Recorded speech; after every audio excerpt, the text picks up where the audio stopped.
In this video, I'm going to talk about artistry.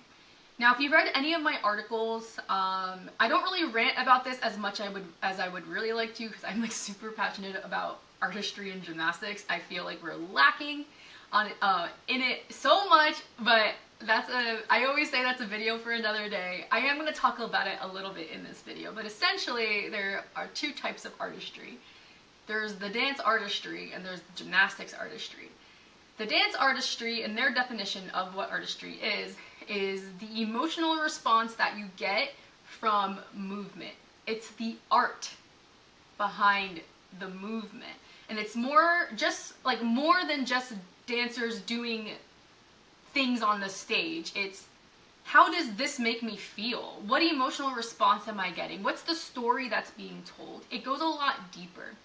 Whereas gymnastics artistry, our general definition of artistry is more aesthetic. How am I looking when I do this? Is my chin lifted? Do I have this extension? There's this aesthetic that we look for in gymnastics. It's not even that flowy. It's actually very sharp. We tend to like more sharper, specific movements. And the reason it kind of makes sense because more often than not, we're telling gymnasts to be tight. We're telling them, and they have to be, right? Because in order for them to be able to move their body through space in a safe way, they need to be in complete control of their body, and everything needs to be in a place. If I'm doing a full twist and my body is like this, right? It doesn't work. I need to be here. I need to be super tight, and we move everything all at once, right? And so that is the way gymnasts are more they're used to moving in a tight manner, and they're used to squeezing their muscles. And so the artistry that comes from that gymnastics artistry derives from acro things, in my personal opinion. Like, the reason why it is so stiff and specific and sharp is because that is the way that gymnasts move their bodies almost all the time, right? And that's just what it is. That's just what the aesthetic is. So for me, as, Stellar, who has this dance background, right? How do I work towards that? Because I think that where we do lack in artistry is having the diversification of movement. Gymnasts are not able to have different genres of movement and different movement vocabularies so that it just gets boring. Everything is just stiff and sharp or flowy. You have stiff and you have flowy, right? Which even flowy doesn't look as super flowy as it can, right? The only way you establish a culture or establish you start changing artistry, is what I'm trying to say, in gymnastics, is by teaching all these or giving movement diversity, right? Words are hard for me a lot. So hopefully you're following what I'm saying. But the only way we evolve gymnastic artistry is by teaching movement diversity and different ways of moving your body. That's one of the things that dancers are really good at, right? They have hyper awareness of their body in a way that they're able to move it differently. They have the movement diversity and the vocabulary, so they're not just giving you one or two ways to move their body. There's a bajillion ways, and they're able to create those stories and those things because of that ability. But in gymnastics, we don't necessarily have the time to work on all those things, right? There's so many things that we need to establish in order to even just create safe gymnastics, that in order to teach the movement diversity to the gymnasts, right? Like, you need like a whole extra practice, and so we don't always have time to do that. And so as coaches and as judges and just gymnastics, the sport, we default to what the general aesthetic is in gymnastics, which is, well, we all know what it is, sharp and specific, right? So I am going to give you tips on how to build on that, or how to establish what is typical gymnastics artistry. But then I am going to also give you some tips on how do you start to diversify that, and how do you start pulling more from your gymnast so that, you know, their floor routines aren't boring to watch and things like that, right? So first, starting with just general gymnastics aesthetic artistry, right? We look for chin up, sternum lifted, extension through our fingers and toes, or our bodies, right? So if you're having problems establishing this, like some gymnasts, this is natural, it's a priority, they want to look good, right? It is about establishing a culture, right? So you, just like everything else, you as a coach have to be on top of this. You have to find places to teach it. Isn't just going to happen, right? You need to do your basics. You need to do your beam complexes, all of those things, right? But you also need to be specific. So if you're having gymnasts who are having trouble doing this, right? Instead of just telling them lift their chin, tell them to lift their chin where the ceiling and the wall meet. Or if you're having trouble with their eyes on the ground, tell them to look at a specific banner in this pose. So when you're doing this pose in your floor routine, right, look at the white line all the way over there. Don't look at your toes, look at the white line, right? Or one of the things that I really love is like giving a visual of a hanger. I actually bring this to practice sometimes. It's really hard to actually put this in a leotard, but you can kind of get the idea, right? If you have the hanger in your leotard, right, it lifts your chin up and it opens your shoulders and your sternum, and we like that, having our sternum lifted and everything open, right? So trying to find visuals and trying to have specific directives and cues on building that artistry is going to be helpful, right? One of my favorite exercises are those IYT walks, right? Because those are the 3 like most common positions in gymnastics. So drilling I, Y, T, down, I, Y, T, down. And like I said, you have to put these in your warm-up. So finding places, you know, even just once a week if you don't have practice that often, putting these in so you're establishing that priority and you're teaching them how to do it. So now, aside from that, be specific when you're adding this.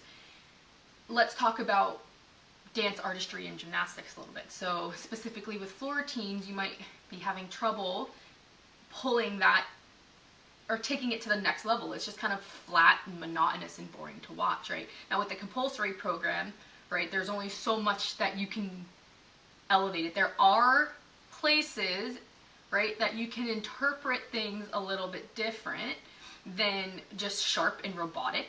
Some coaches choose to just go as robotic as possible and to literally copy and paste the code onto the gymnast, right?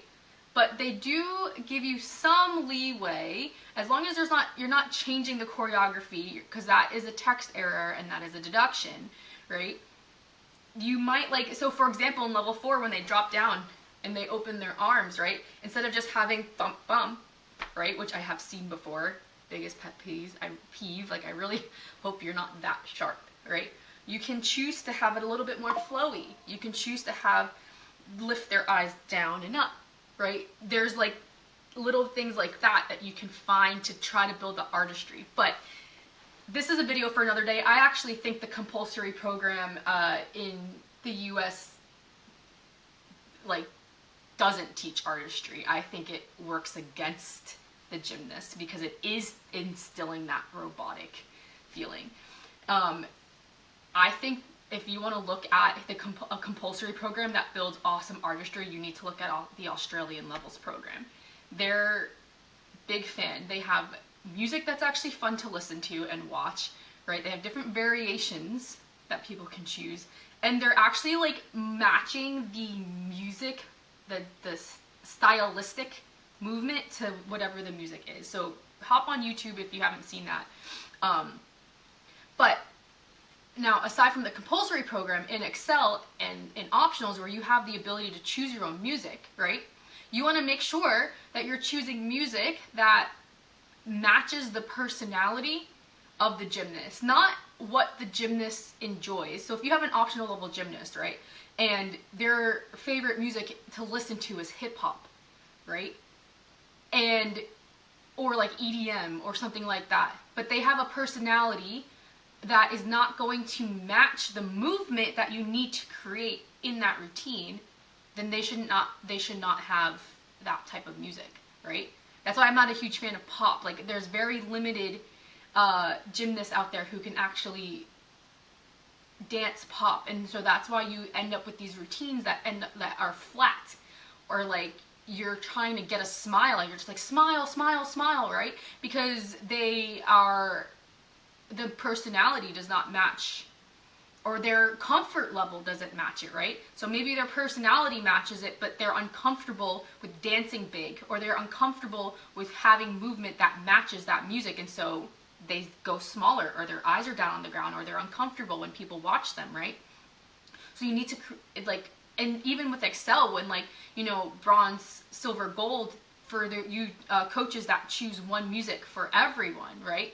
Thinking about a music that can match majority of the personalities on your team, right? Or creating a little bit more of a generic routine or generic music, is going to help with your frustration levels as a coach, so that you're not being like, I need you to smile. Like, because here's the thing, smiling is not always the answer, right? Energy behind the eyes is an answer that you can, or a cue that you can do all the time, right?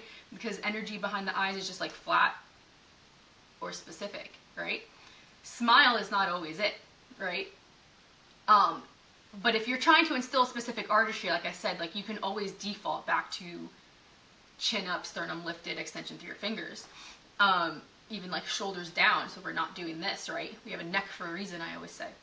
But it really goes back to when you're trying to choose music, or you're trying to elevate the artistry on floor, you need to think about, is this gymnast uncomfortable with people watching her, or is she uncomfortable with this movement? Is she self-conscious? Like, things like that, right? And you need to keep that in mind when you're giving those cues and those corrections, and if you're choreographing, you need to keep that in mind when you're choreographing too. Artistry on beam, I would say, is separate. To me, artistry on beam is very aesthetic, and there is some awesome choreographers out there who are, you know, able to extend from, or expand, that's the word, expand from just sharp and robotic, right? But if you're not establishing movement diversity in your gymnasts, then you're going to have very little to work with, even on beam. So on beam, there is room for you to establish some movement diversity. If you want to start establishing, you know, more emotional response, or a story, or you want to have more to work with as a choreographer or a coach, you need to give them different ways to move their body. I mean, that's one of the things that dancers are really awesome at, right? They have lots of different ways to move their body. I was saying that earlier, right? You know, they have movement diversity. They can do all these different types of styles, and their body knows the difference. They're able to, there's a difference between jazz and musical theater. There's a difference between industrial jazz and contemporary jazz and commercial jazz, like, and they all have a different aesthetic and different way to move your body, right? We don't really have that in gymnastics. We have sharp and maybe flowy, right? But you have to find ways, if you want to build that diversity and build that different ways to move your body, then you're going to have more to work with, and the artistry is going to surpass that of just aesthetic. You're going to start to be like, oh wow, like, I need to watch this person, right? There's something about their floor routine that is like, not only do they have beautiful presentation, right, but I can tell what they're talking about, something in their floor routine. There's a story behind it, right? Or it's just better to watch. It's just more fun to watch, more entertaining, right? I think overall, in conclusion, like, you know, us gymnastics fans, as coaches, judges, everyone, we all complain that there's a lack of artistry in gymnastics, but then we don't do anything about it. We just keep going with what tradition is. Partially it's because, you know, there's not a lot of time to put that in practice, right? But if we want to elevate the artistry, then we have to make it more of a priority, and we need to change what we're doing, or not maybe change, but we need to add on to what we're doing in order to create more movement diversity, and add to the movement vocabulary that our gymnasts have. So hopefully this was some sort of educational video, like you got something out of this video. I know I was ranting maybe a little bit. I could keep going more. Like I said, I'm really passionate about this, but yeah, all right, thank you.